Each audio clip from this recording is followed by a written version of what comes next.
இன்றைக்கி என்ன சமையல்னா வத்தல் குழம்பு தான். அதை எப்படி செய்யலான்னு பார்க்கலாம் வாங்க. ஒரு தாச்சி வச்சுட்டு அதில் ஒரு 4-5 ஸ்பூன் எண்ணெய் விட்டு எண்ணெய் நல்லா ஹீட் ஆனதுக்கு அப்புறமா 1 ஸ்பூன் வெந்தயம் போட்டு வெந்தயம் நல்லா பொரிஞ்சு வரணும். பொரிஞ்சு வந்ததுக்கு அப்புறமா 1 ஸ்பூன் கடுகு நல்லா வெடிக்கணும். வெடித்து வந்ததுக்கு அப்புறமா 1 ஸ்பூன் ஜீரகமும் நல்லா எண்ணெயில் பொரியணும். இந்த 3 நல்லா பொரிஞ்சு வந்ததுக்கு அப்புறமா ஒரு 4-5 மிளகையும் போட்டு எண்ணெயில் நல்லா பொரிய விடணும். பொரிஞ்சு வந்ததுக்கப்புறமா நம்ம ஃபஸ்ட்டே தேவையான வத்தல்களை எண்ணெயில் பொரித்து தனியாக எடுத்து வச்சுருக்கோம். ஒரு பிளேட்டில் எடுத்து வச்சுருக்குறோம். பொரித்து போட்டால் குழம்பு நல்லா டேஸ்ட்டாக இருக்கும். அதனால் பொரித்து எடுத்து வச்சுருக்கோம். இப்போ இந்த குழம்புக்கு தேவையான பொருட்களை ஒரு பிளேட்டில் எடுத்து வச்சுருக்கோம். அது என்னென்னு பார்க்கலாம் வாங்க. ஒரு 6-7 வரமிளகாய்கள், 15 பல் பூண்டு, 25 பல் சின்ன வெங்காயம், வறுத்து வைத்த வத்தல்கள், 2 கொத்து கருவேப்பிலை, அவ்வளோதான். ஃபஸ்ட்டு இந்த பொருள்லாம் வெடித்து வந்ததுக்கப்புறமா நம்ம 6-7 வரமிளகாய்களை எண்ணெயில் போட்டு வதக்கணும். வதக்குனதுக்கப்புறமா 15 பல் பூண்டையும் போட்டு இந்த எண்ணெயிலே போட்டு வதக்கணும். வதக்கிட்டு அடுத்து நம்ம நறுக்கி வச்சுருக்க 25 பல் சின்ன வெங்காயத்தையும் சேர்த்து நல்லா வதக்கணும். எண்ணெயில் வதக்கிட்டு 2 கொத்து கருவேப்பிலையும் போட்டு நல்லா வதக்க விட்டுட்டு நம்ம தக்காளியை நறுக்கி ஆட் பண்ணல. ஏன்னா நம்ம மிக்சியில் அரைச்சி வச்சுருக்கோம்.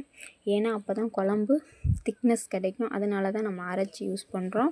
அதையும் அந்த 2 விழுதுகளையும் போட்டு நம்ம நல்லா பச்சை வாசனைகள் போகிற அளவு நல்லா கிளறி விடணும். கிளறி விட்டுட்டு மஞ்சள் தூள் 1 ஸ்பூன் ஆட் பண்ணணும். நம்ம ஏன் மஞ்சள் தூளை லேட்டாக யூஸ் பண்ணுறோன்னா ஃபஸ்ட்டே ஆட் பண்ணியிருந்தோம்னா கீழே தாய்ச்சில் பிடிக்கும், கருகிட்டு வந்துடும். அதனால தான் நம்ம லேட்டாக போடுறோம். போட்டு அந்த பச்சை வாசனைகள் போகிற அளவு நம்ம வதக்கணும். வதக்கிட்டு எண்ணெய்கள்லாம் தனியாக பிரிஞ்சு வரணும். பிரிஞ்சு வர்ற அளவுக்கு நம்ம நல்லா வதக்கணும். வதக்கிட்டு